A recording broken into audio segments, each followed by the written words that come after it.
Hello, my name is Scott Vaughn, and this is a Kerbal Guide to Navigation Part 2. In Part 2, we'll look at the initial Great Circle bearing. In this video, we'll go through a derivation of a general formula for the initial bearing for the Great Circle path from any point A to any point B on any spherical planet, given the latitude and longitude of the 2 points. So, just a few definitions at the outset, some review from part 1. When we talk about bearing, we're talking about the direction from where we are to our destination, measured from north. That's your bearing, the direction you want to go. And then heading is the direction you're currently facing. And so if you were going to follow the shortest path, you would want to set your initial heading to your initial bearing and then follow that path. As an example, if you were going from Philadelphia to Miami, you'd want to set your initial heading to be 198 degrees and then follow that path straight to Miami. So a great circle is the shortest path between any 2 points on the surface of any sphere.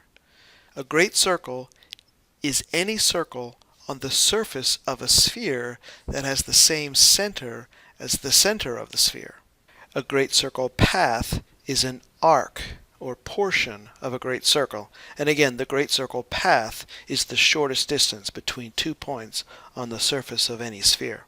As an example, traveling from Paris to Tokyo, the great circle path here is in red, and it looks like a curve.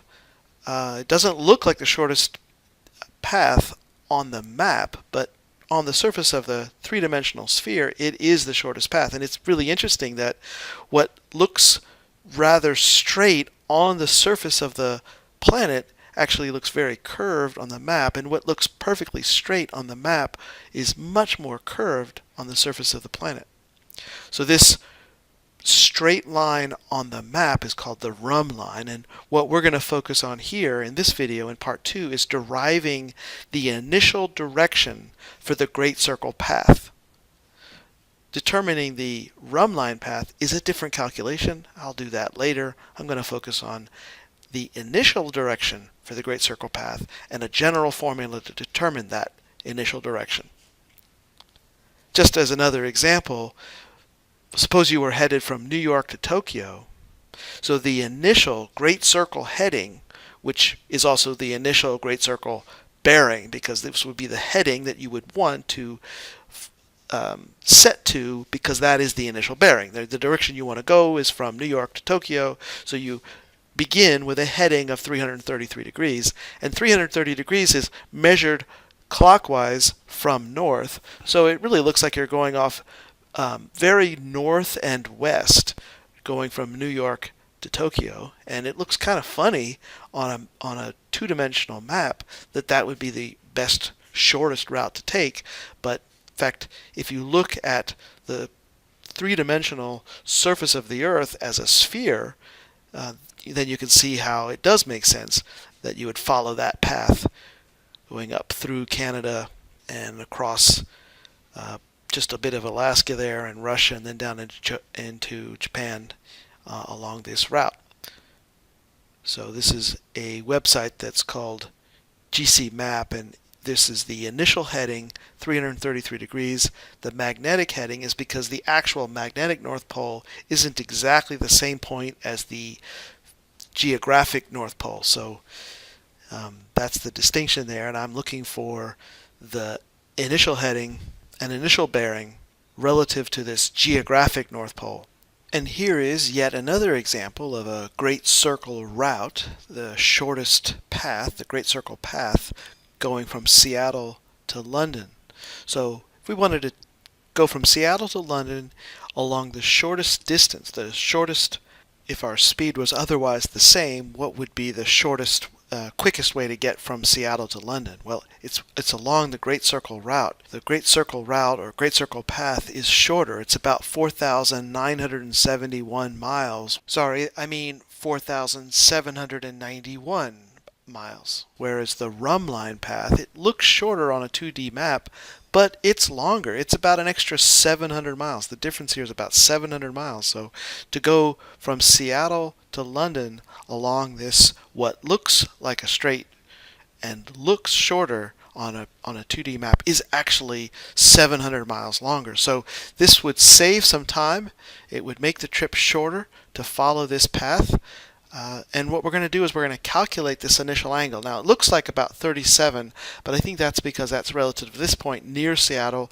The initial angle is more like 34 degrees, actually right out of Seattle. And one of the things that's really significant and interesting about this whole thing, of course, is that as you follow this path, your compass heading and your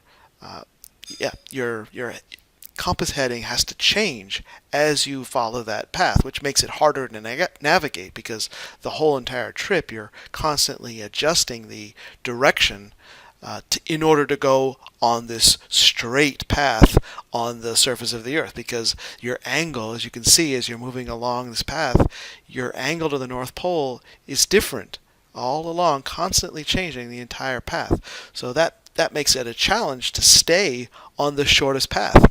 But again, like, how could this be a quicker route to go all the way up north here and then seems to come back down south? How could that? I mean, it is coming down south. How is that even faster than this path? Well, it's the distortion of the two-dimensional map when in fact the Earth is actually spherical. So seeing the path this way from Seattle to London, this is a straighter path, and here you can see again a straighter path, again from the website GC Map, Great Circle Mapper, and this is the initial heading relative to the true geographic north, not the position of the magnetic north, which actually changes. So the true geographic north would be right at, well, it would be right above the center of the Earth in a XYZ coordinate system. Okay, I think I'll just take another minute or two just to really clarify this difference between Great Circle and Rum Line paths. The Rum Line path appears straight and shorter on a map. However, it is generally a longer path. The Rum Lines are easier to navigate because they only require maintaining a constant heading. On the surface of the sphere, the Rum Line path is generally longer. The Great Circle path appears straight and the Rum Line appears curved on the sphere. The Great Circle path really is shorter in general, but the standard Mercator map makes it look longer. On the map, the Great Circle is curved and the Rum Line is straight. But on the surface of the sphere, the Great Circle path is shorter. On the sphere, the Great Circle path is a straight line and the Rum Line is curved. So the Great Circle path is more difficult to follow because it requires continually updating your heading all along the path. So to stay on a Great Circle path, a navigator would have to continually update the bearing to the destination. So for a long distance trip, a navigator could determine the Great Circle path and then choose waypoints along that path, navigating between each of those waypoints by following the easier to navigate Rum Line. Now, Rum Lines and Great Circles are generally different, but in some cases they'll end up being the same. Like if you're traveling along the equator, the Rum Line and the Great Circle are the same. And if you're traveling along a line of longitude, the Rum Line and Great Circle are the same. And if the trip is really small, short distance, then there's really no difference. It doesn't matter that much if you choose, if you navigate on a Great Circle or a Rum Line. It's not a big deal if the distance is small. But for longer trips, particularly in the northern latitudes, there's a big difference between Rum Line and Great Circle. So the main focus of this video will be in deriving this formula that I presented in part 1 for determining the initial bearing for the Great Circle route. So we'll start with 2 points, A and B, in terms of their longitude and latitude, we'll find the difference in longitude, and then we'll use those latitudes and that difference in longitude to compute these x and y values, and then do this mod of this 2-argument arctangent of the y and x values with 2 pi. And this I wrote it in this way because typically the arc2 tangent sort of defaults to radians. So if you did it in Excel or you're in radian mode, you'll get an answer in radians, and you have to do mod with 2 pi. If it's in radians, then you have to multiply by 180 over pi to convert back to degrees. You'll see that in a lot of my explanation to come, I'll just skip the 180 over pi and just use a 360 here and just work everything in degrees, because normally when you're talking about directions in sort of this practical application, degrees are more familiar to talk about in terms of headings and bearings, to refer to those in degrees. So I will often just drop out the 2 pi, put in a 360 because it's just easier to do it that way. But that's the purpose of this video, will be to go through and explain where these formulas come from. It's basically one single calculation that's done by using all these x, the delta theta x and y value, and plugging into this one computation. So let's go through the derivation. So let's derive that initial great circle bearing formula, determining the initial bearing for the shortest route on a sphere. We derive a formula for the initial bearing or direction for the path of shortest distance from any point A to any point B on the surface of any sphere where the points are given in terms of latitudes and longitudes. And an interesting feature of this formula is that it doesn't depend on the radius of the sphere. That's what means I could use it for points on the Earth, or points on the Moon, or points on any planet, including a made-up planet like the planet Kerbal in the game Kerbal Space Program.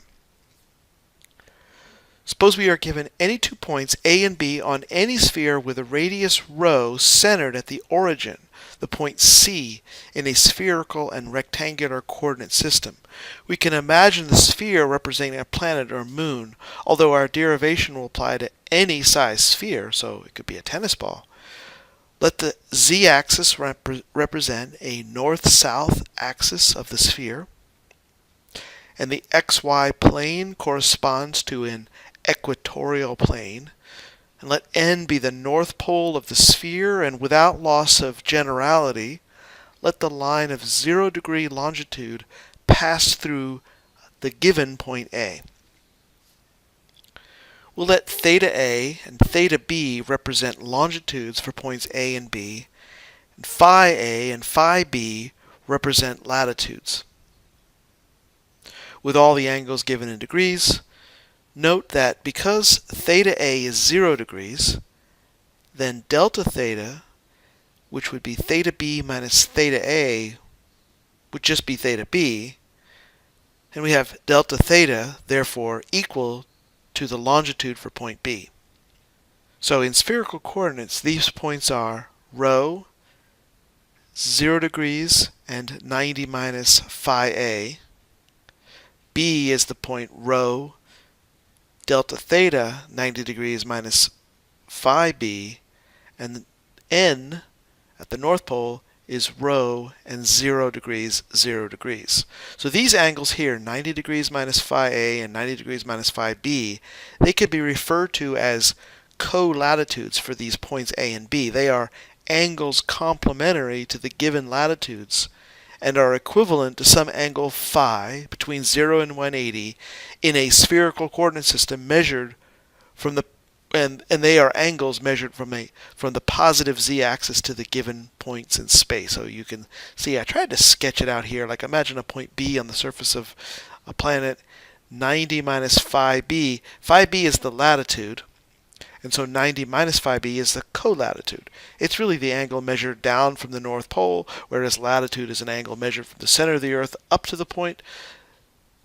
This is an angle measured from the North Pole down to the point. And this 90 minus phi A, that would be a co-latitude, a complementary angle to the latitude for point A.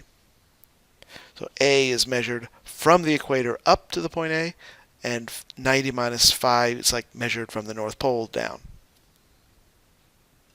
So when we're looking at these points in spherical coordinates, we see the radius of the sphere, we see the longitude, and we see a co-latitude, an angle complementary to the latitude. Right? Radius, longitude, and co-latitude. And North Pole has at a radius or distance from the center of rho and a latitude longitude of 0 degrees, or longitude of 0, co-latitude of 0, because at the North Pole your angle from the North Pole is 0. Well, once I have those points converted from their form in latitude and longitude, I'll write them in rectangular coordinates using these formulas. They determine the position in the x, y, z coordinate system. So rho is the radius of the sphere, phi is the co-latitude, and theta is the longitude that we were given. So let's take each of the 3 points, the 2 points that were given A and B, on anywhere on the surface of the sphere. I've arbitrarily decided to set the 0 degree longitude through the point A, and I've defined the point N as the geographic North Pole at this point rho 0, 0. So taking each of those 3 points, A, B, and N, I'll convert them into x, y, z points in three-dimensional space. Okay, for point A, writing it in rectangular coordinates, I use these formulas x, y, and z to do that. So we had the distance from the origin, rho, the angle phi, that is the co-latitude, 90 minus phi a, and we had theta set to 0 because the theta is the longitude for the point A, which I'm going to say that's because the 0 degree longitude is arbitrary on the sphere. You could put it anywhere. I'll put it through the point A, and so theta A is 0 degrees.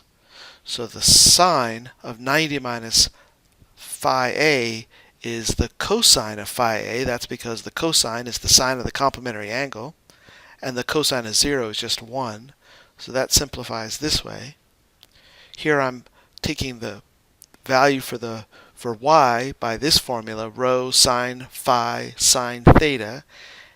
The angle phi here, being the co-latitude, is 90 minus phi a for the point A, and theta a is just, or the theta, the longitude is theta, the longitude at point A.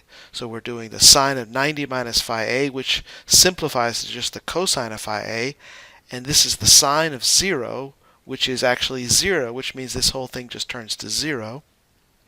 And then for the z component of this point A, I use rho cosine phi to compute the z component, and phi for this point A is the angle measured from the North Pole, which is 90 minus phi a.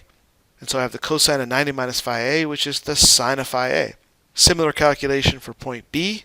Recall that delta theta is in fact the difference between the longitudes, longitude B minus longitude A.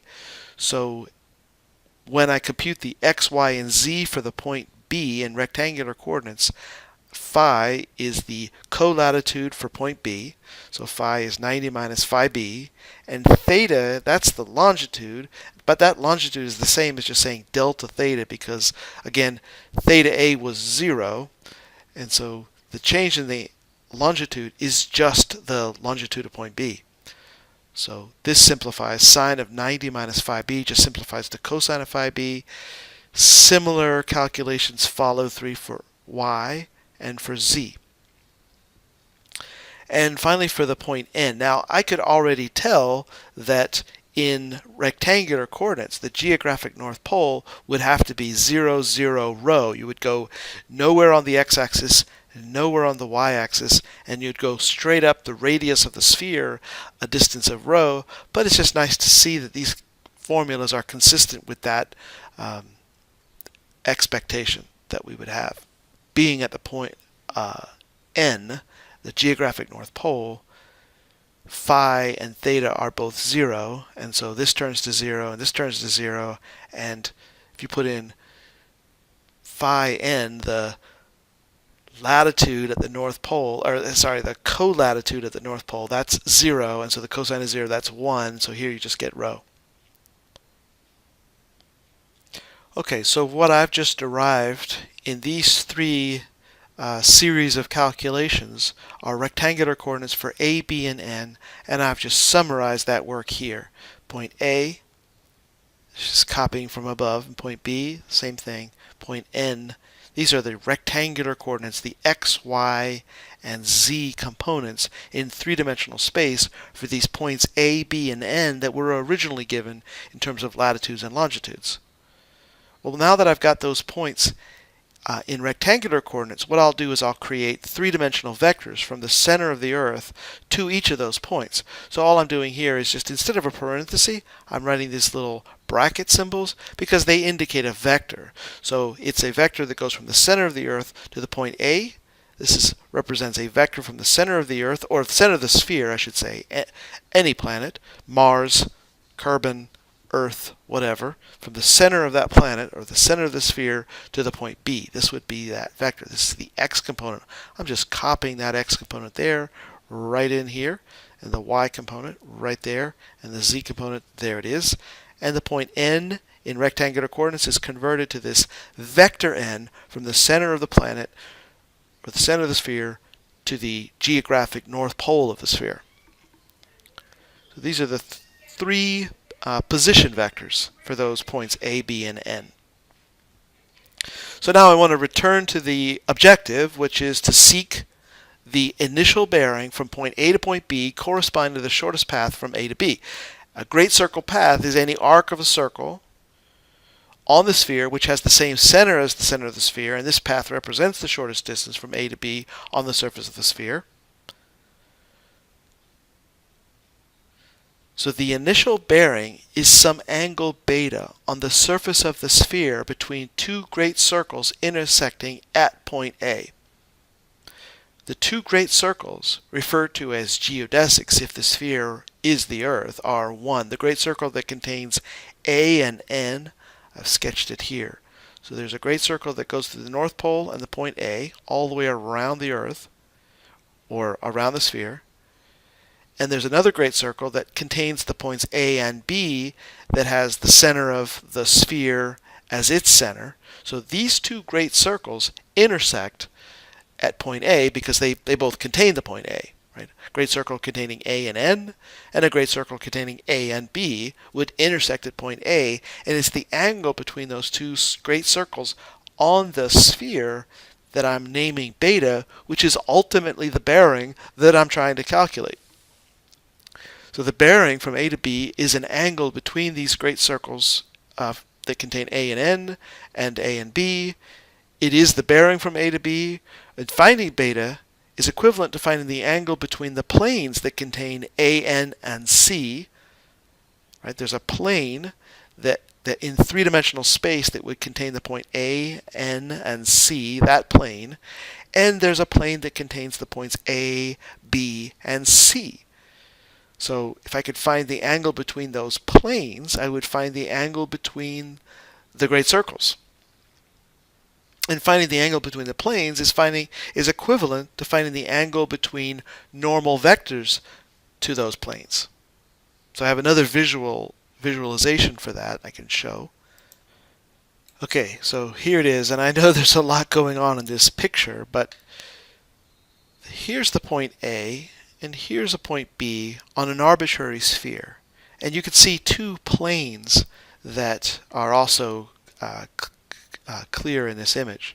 So the angle that I'm searching for also right here is equivalent to this angle that is the angle between the normal vectors to those planes. And we can sort of see as I move this point B around how they correspond, sort of just an intuitive sense of that connection between the point B and the point A. Maybe that's another way you can see it. So if I move the point B, I'm changing the angle from A to B relative to the North Pole, and as I do that, I'm changing the angle between these planes. Here, as I'm only moving the point B, I'm only moving that plane that contains A, B, and the center of the sphere. That I'm only changing this plane. But of course, this plane could change as well. I'm going to back up right now in my explanation and just say that basically this is the question that we're really trying to figure out is what is this angle here? This would be a point A on the surface of a sphere, and this is a point B. We're trying to figure out what direction to follow to take the shortest route from A to B. Now that direction is measured from north, so if you're anywhere on this sphere, this point A could be anywhere, and this point B could be anywhere. So we're saying if you measured this direction from north to the point B along the great circle path, what angle is that? Okay, so now I've added in two planes that pass through the points A and B and the center of the sphere, and another plane that passes through the points A, N, and the center of the sphere. So now as I move these points around, you can see that finding that angle, that is the initial bearing, is directly related to finding the angle between these planes.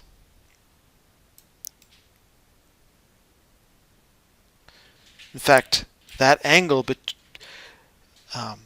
between the great circles is the same as the angle between the planes.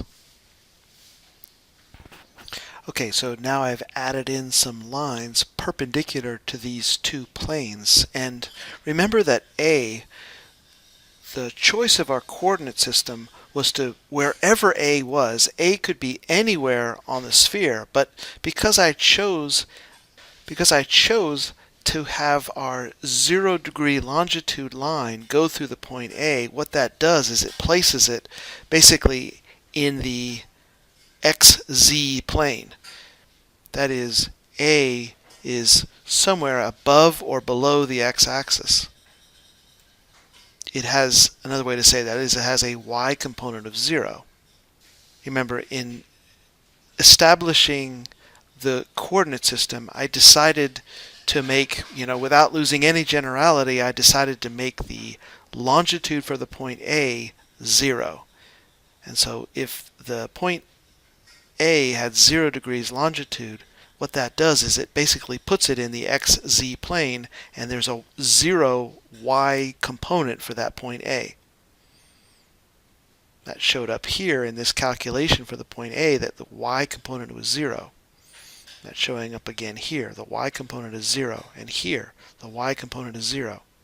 So you can see that in the picture where A would be on in the XZ plane and have a y component of 0. So if I just leave that somewhere in the XZ plane, what's happening is that the line that is parallel to that plane that contains A and N in the center, that line is going to be parallel to the y-axis. You can see the y-axis here. This is the x-axis. So A is somewhere in the XZ plane, and a line perpendicular to that plane is parallel to the y-axis. Now B could be any other point, and the line that is perpendicular to the plane that contains A and B and the center, that line, this line here, is perpendicular to that plane. And what we're doing now is to find this angle between this initial angle, this initial bearing from the point A to point B relative to N. To find that angle is essentially finding this angle between these two perpendicular, actually the perpendiculars to these planes. That's how I find the angle between the planes, right? So to find the angle, the initial bearing from A to B, I find the angle between those two planes.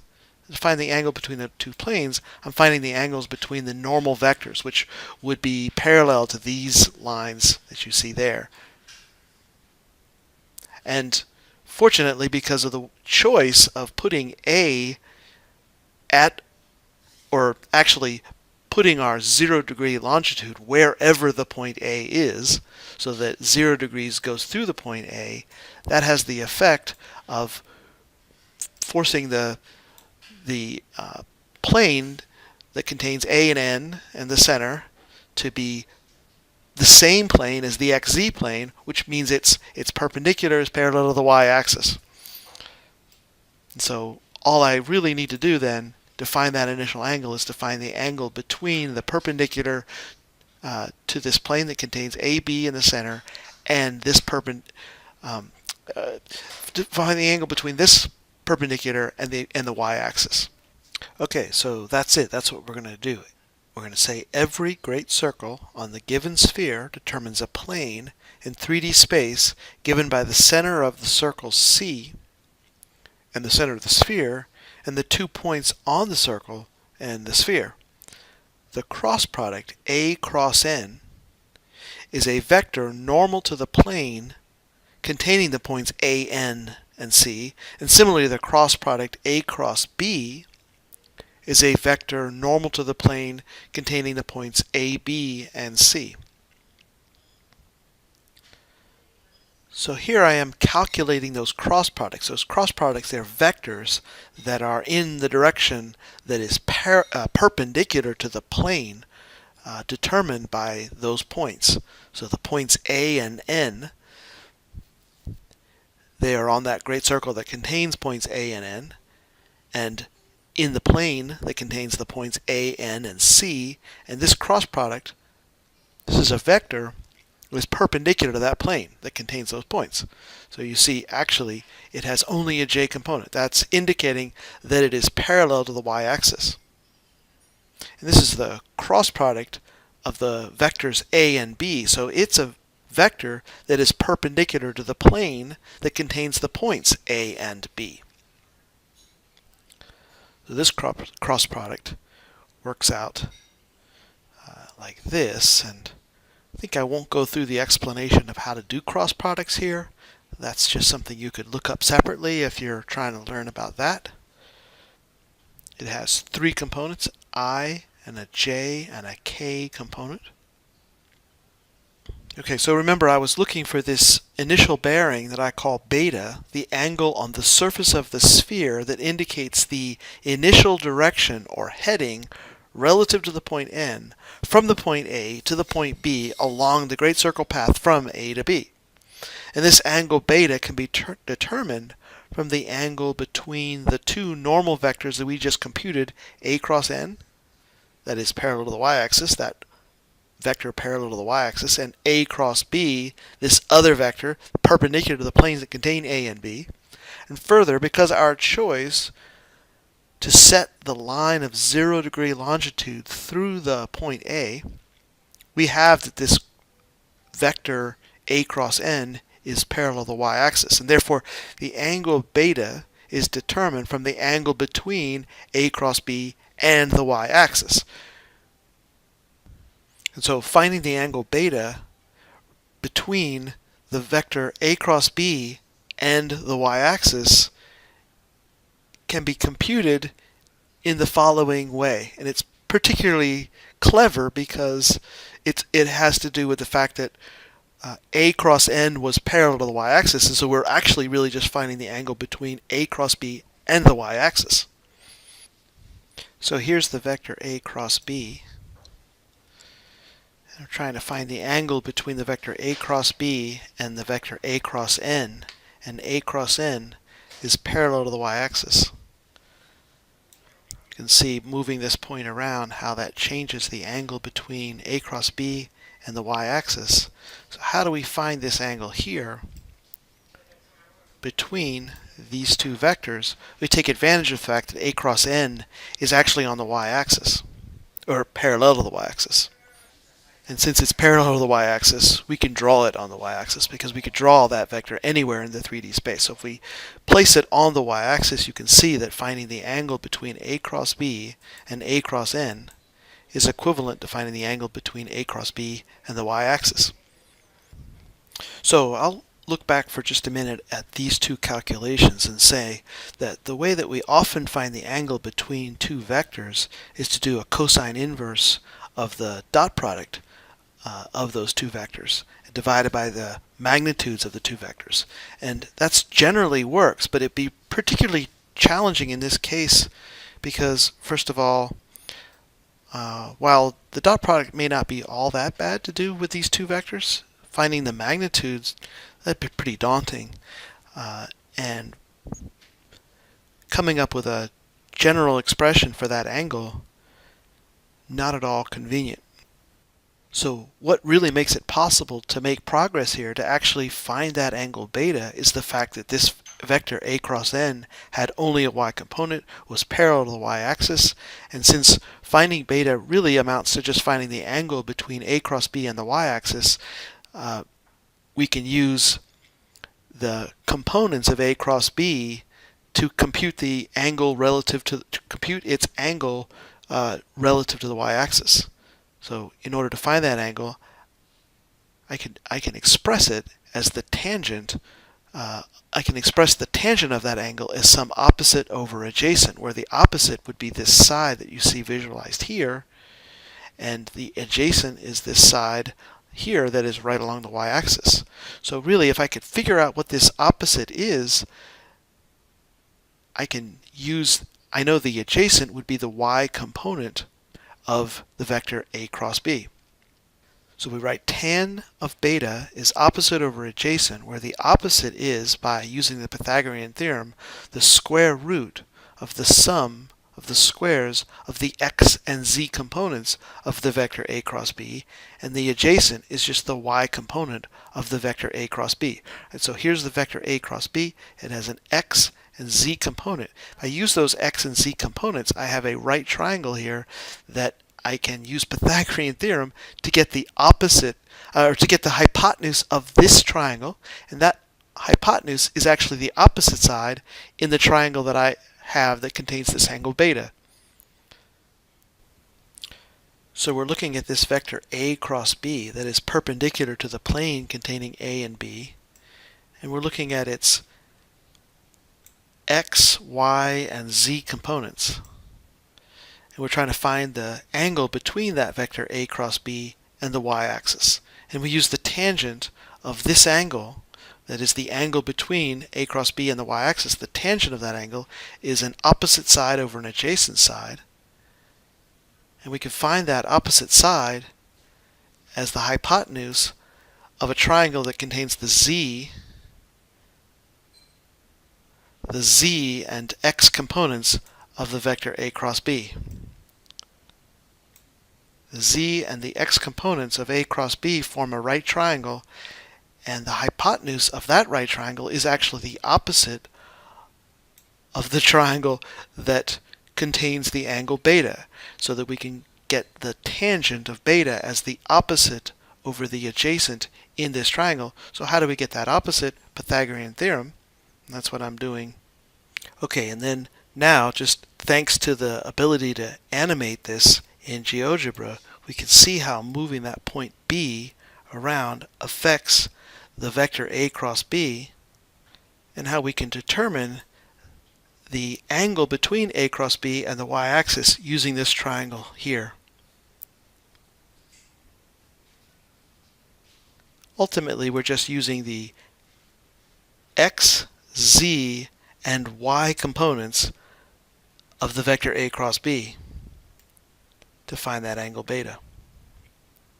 So it's the x, y, and z components of the vector a cross b that get me this angle beta, and it's the x and z components with the Pythagorean theorem that gets me this opposite side. So tan of beta is opposite over adjacent. This is the opposite, and the opposite is the x component squared plus the y component squared, all square root. So this was the x component of a cross b. Let's look back at that. Here is the x component of a cross b. It has a negative, but when I square it, of course, that disappears. So sine phi a cos phi b sine delta theta, rho squared, sine phi a cos phi b sine delta theta, all squared. Plus, now this would be the z component. The z component's right here. Rho squared cos phi a cos phi b sine delta theta, rho squared cos phi a cos phi b sine delta theta, all squared. And down here is the y component of the vector a cross b. So check that. Y component right here. Cos a sine b sine A, cos delta theta, cos phi A, sine phi B, and minus rho squared, sine phi A, cos phi B, cos delta theta. That's the same thing as I have here. It's right here. Now I'm going to square this term, so I get rho squared squared gives me rho to the fourth, and sine squared, sine squared again. Rho squared squared, that's rho to the fourth, cos squared, sine squared. Now both these terms have a rho to the fourth. If you factor out rho to the fourth, it'll be a factor in front of these two terms, which therefore you could take a square root of the rho to the fourth. That gives me rho squared, and I also had a rho squared in the denominator, so I factor that out, and the rho squared is going to cancel. So it's right there that I realized that it doesn't matter if it was a tennis ball or any size sphere, a moon, a planet, a sun. If you locate positions on the sphere in terms of latitude and longitude, the path that is the shortest distance between those 2 points on the sphere, that path is, there's an initial heading relative to the geographic north for that sphere, and that initial heading, it doesn't depend on the radius. It doesn't matter how big that sphere is. The radius canceled out right there. Okay, at this point I also see that there is a sine squared delta theta and cos squared phi b here and here. So both terms have a common factor, so we'll factor that out. Okay, here I'm just restating it again just to make sure it was clear. I had a factor of cos squared phi b, sine squared delta theta. That factor repeats in both terms. I've highlighted it and factored that out in front of what remains. And what remained was sine squared phi a, cosine squared phi a. Of course, that's going to equal 1, so I don't have to write that factor. And so finally I've gotten down to the point that tan beta is equal to this ratio, the square root of these squares, cosine squared phi b, sine squared delta theta, all divided by this same denominator that was tracked all the way along. Really hadn't changed anything here.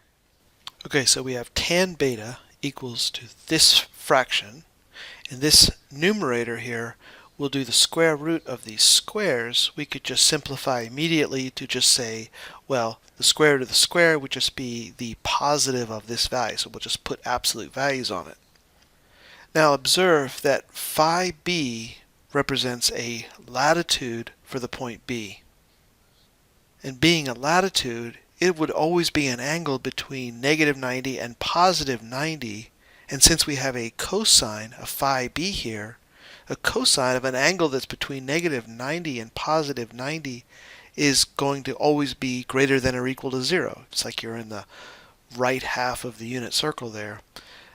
Cosine is greater than or equal to 0 on that interval. And also because the delta theta is the change in the longitudes, and it would always be some angle between minus 180 and positive 180.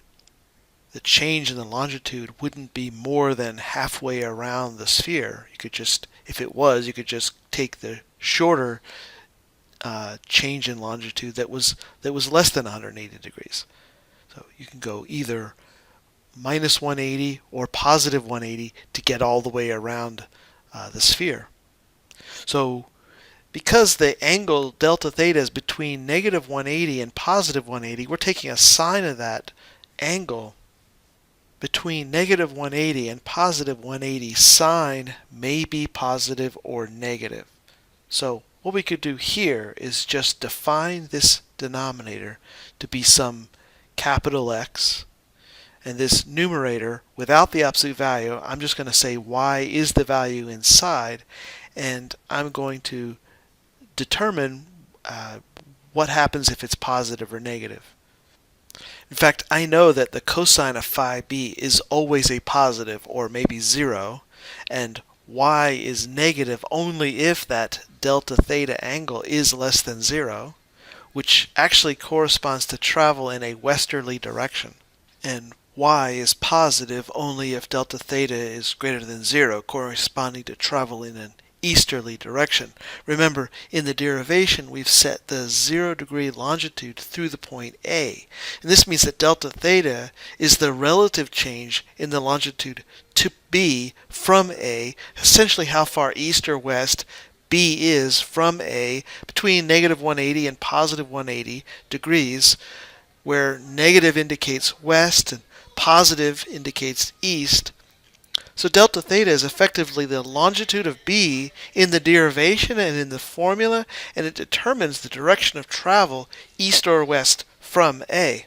Now we're looking at tan beta is this y over x, but using the inverse tangent of this ratio y over x, where this is the y and this is the x, it isn't adequate for a completely general formula for beta, because the inverse tangent by definition is restricted to a range of minus 90 to positive 90, so we would be getting angles between negative 90 and positive 90 for beta, and that wouldn't really indicate the full range of directions that you could have between 0 and 360 relative to north.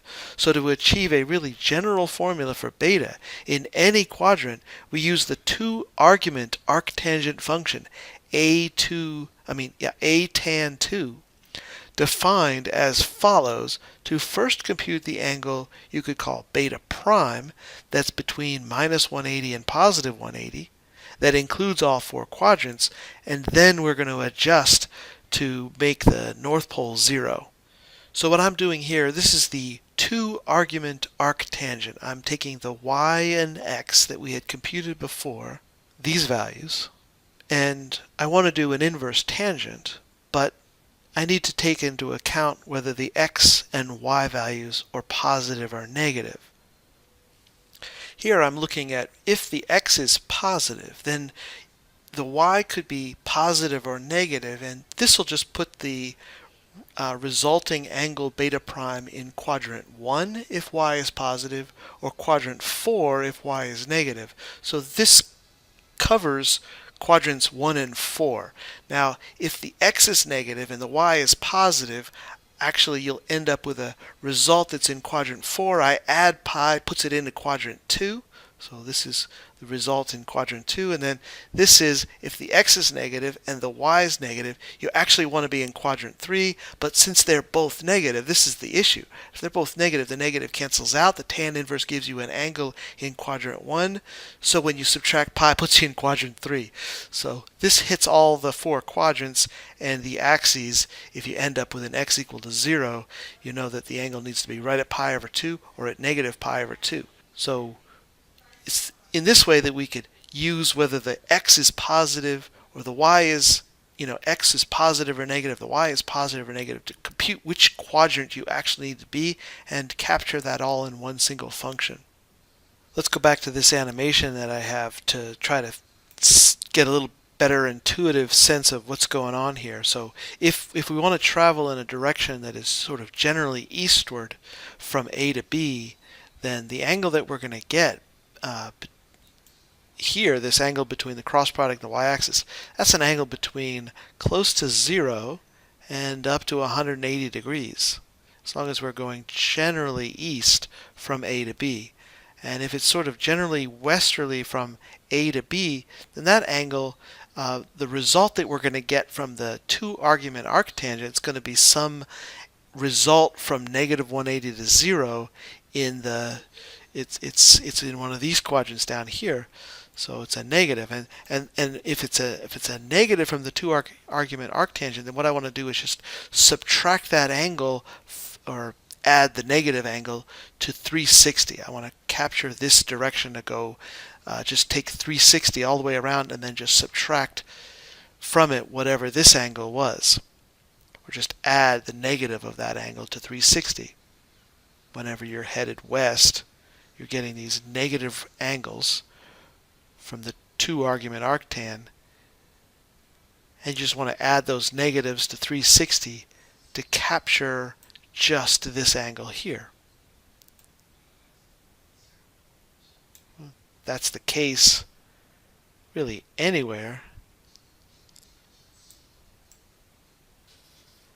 So it must also be a confusing point that A can also be anywhere, but since we imposed a coordinate system with our 0-degree longitude through A, the point A is always in the XYZ of that imposed coordinate system, and that means that delta theta is just a relative change in the longitude from that point A, and effectively A is always going to be in the XZ plane. Wherever it is, it's in the XZ plane of the coordinate system that measures the direction. So wherever point A is, it becomes the XZ plane goes through that point A, and so then it's just a matter of finding what that direction is from that point A to point B in that coordinate system. And that just spits out what that direction is in general for any point anywhere on the sphere. And of course, that's the direction you go regardless of what those initial latitude and longitude were for those points A and B, wherever they were on the sphere. So to wrap up and finally get that conversion into a formula, to define the angle beta, the initial bearing from A to B measured clockwise from north, from the geographic north, the point N, where beta, the final answer, is between 0 and 360, including 0 and up to 360, we'll use the mod function modulus. So if we define mod f comma g, it's defined as the remainder when f is divided by g. But in this particular application, f will be the value between minus 180 and positive 180, or minus pi to pi, that is produced by this 2-argument arctan. So that's where the 2-argument arctan will fit in, right there, this value f. And g is always going to be 360, or 2 pi. I'll probably use generally 2 pi actually if it's in Excel, because the 2-argument arctan typically returns radians. So if r is the remainder when f is divided by g, if f is a positive, it's only between 0 and 180, or 0 and pi. When you divide by 2 pi, the remainder is just that value f. Right? So the remainder, if f is positive, is just the f value. But if f is a negative, then you could express f as negative 1 times g plus r, because you're looking at dividing by g and adding a remainder. So if f is negative 1 times g plus the r being the remainder, then you could just write r as f plus g, and in this particular application, g is 360, or 2 pi, so you just take the negative result that you get and add it to 360. Right, so the practical effect of this mod function here is just that if the beta prime came out positive, that's the answer, that's the angle you want to go from north. If it came out negative, we take that negative value and add it to 360. So stated more completely, when the direction is eastward from A to B, the value of y is positive and the angle beta prime is between 0 and 180. That's just the answer that we want. This is the angle we want to travel from north, and that's the bearing. And in the case that beta prime equal to this 2-argument arctangent, that is, in that case, beta prime is the required bearing direction. We set beta equal to that beta prime. However, if the direction is generally somewhat westward from A to B, then that 2-argument arctan, it's going to be an answer between 0 and negative 180. And so we just add that negative to 360, or 2 pi. So here it is, finally, a single general formula for finding the initial bearing of the great circle path from A to B.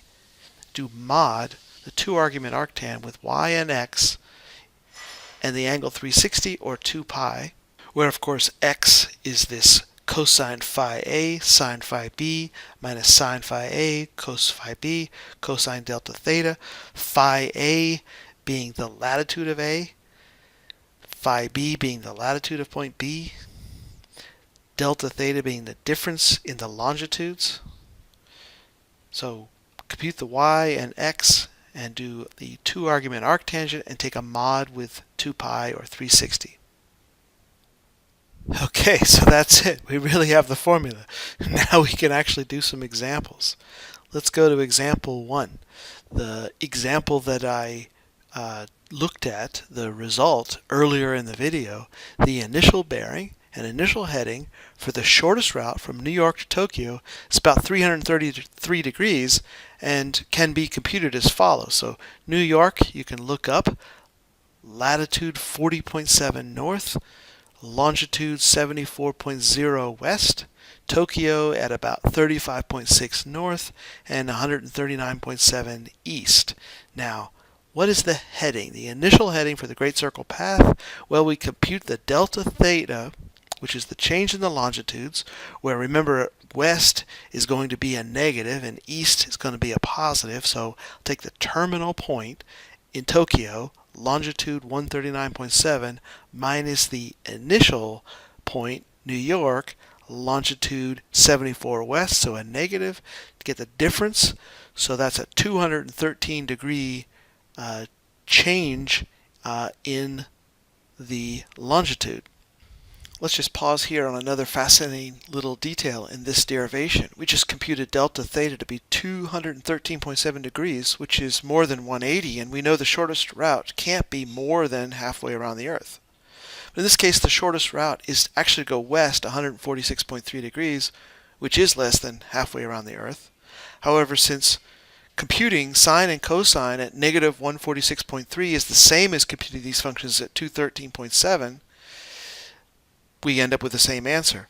This is because negative 146.3 is 213.7 minus 360, and the period of sine and cosine are both 360 degrees. In the derivation, we set 0 degree longitude through the point A. So in effect, if New York became 0 degree longitude, then Tokyo would be negative 146.3, and the change in longitude is the correct negative 146.3. This all works out because sine and cosine have a period of 360, and of course this is also the angular distance around the sphere, right? So from a point A to B, if New York is at negative 74 and Tokyo is at 139.7, we subtract these, 139.7 minus a negative 74, we get a change in longitude of 213.7. Well, the shortest route is to actually go west 106 degrees and then another 40.3, together 146.3 degrees. Sine and cosine of these angles are the same. And again, if I had just set the point A generally to be 0 degree longitude, then what used to be 0 becomes 74. There's a plus or minus 180 that would be somewhere here, and then the point B would be at negative 146.3. So subtracting those, negative 146.3 minus 0 still gives you the negative 146.3. So it works out perfectly fine that we use 213.7 instead of negative 146.3 because of the period of 360 degrees for both sine and cosine. So here we have the delta theta is 213.7 degrees. We compute the y and x values. Take tan inverse of the results of those two values. We get negative 27.08 degrees. Because I'm writing the answer in degrees, I know that because the answer is negative, I know that in practice what you could do is just add 360 to it and get your final answer. Putting it into sort of a general formula, I'm doing mod with 360. Or actually, if you were doing it on Excel, or most cases where you have this function built in, it would probably produce the answer in radians, so you'll do mod with 2 pi and then convert it to degrees because that's a more typical way to write the bearings is in terms of degrees. So there it is, 332.9, roughly 333 degrees. So once again, this is basically the formula where you have a initial point A terminal point B, a delta theta, that is the difference in longitude. You compute these x and y values, do a 2-argument arctangent with the y and x values, and take mod with 2 pi or 360. And if you do 2 pi, you're going to get the result in radians. And so to convert it to degrees, multiply 180 over pi to switch back to degrees. So let's look back at this example, Seattle to London, and You can see that at this point it looks like roughly 37 degrees as our initial heading for the Great Circle path. Well, if you look it up on gcmap.com, it's actually the initial heading is about 34 degrees. Takes you over Canada, Greenland, into London that way. Well, how do we get that path? So if we started at the Seattle-Tacoma Airport at 47.52 degrees north and 122.31 degrees west, that's our phi A and theta A, the latitude and longitude of our initial point. London Heathrow is at about 51.47 degrees north and 0.4543 degrees west. That's our phi B and theta B. So getting the delta theta, that's the difference in the longitudes. Longitude for London Heathrow minus longitude for Seattle Tacoma. Subtracting those, where west is negative, so these are both negative, so subtracting those negatives, actually get about 121.86. Use that and use the latitudes for A and B, compute the y and the x values, take an inverse tangent of the y and x, and in this case it is actually a positive, and so when it's a positive you could just use that answer as the final answer. If you took mod with 360 you'd still get the same answer. So 34.5 degrees roughly as the initial heading for the Great Circle path from Seattle Tacoma to London Heathrow. About another example, on the planet Kerbal in the computer game Kerbal Space Program, the shortest route from the Kerbal Space Center to the Yangtze River is along a straight path on the surface of the planet, the Great Circle path, with an initial heading of about 55 degrees. So I've got latitude and longitude for point A, the Kerbal Space Center, and latitude, longitude for a point at the mouth of the Yangtze River, 22.3 north and 38.6 west. Finding the delta theta, take the terminal minus initial. Both of these also negatives, so subtracting you get positive 36. Using the latitudes for A and B and the delta theta, compute the x and y values, and again an inverse tangent gives me 55 degrees. So 55 degrees is positive, so you can just leave that as the answer. That is the initial heading to follow for the shortest path from the Kerbal Space Center to the Yangtze River in Kerbal Space Program. Initial heading of 55 degrees. So you can leave the Kerbal Space Center with a 55 degree heading, and even if you stay at 55 degrees, you'll get to the Yangtze River. Actually, that takes you a little bit north if you stay at a constant heading, because to follow the really shortest path, you have to continually adjust the heading. So this is only the initial heading for the Great Circle path. These are just a few other examples. You could show that the initial heading for the shortest route from Philadelphia to Miami is about 198 degrees. You could use this formula. That is, you could use these formulas, either this one or this one, either in degrees or in radians, that you would then convert to degrees. You could show that the shortest route has an initial heading of 198 degrees, and in the game Kerbal Space Program, the shortest route from the Kerbal Space Center at 0.05 degrees south and 74.6 west to the desert pyramids, which are at 6.5 south, 141.7 west. That begins with an initial heading of 263 degrees.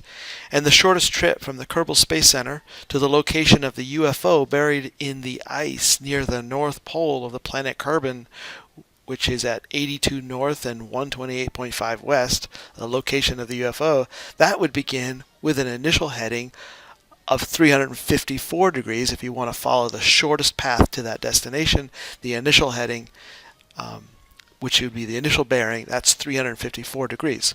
So you could confirm all three of those results with this calculation. Okay, so I think I'll stop there. This will be the end of part 2 for the Kerbal Guide to Navigation. Thank you very much for watching. I hope this has been interesting.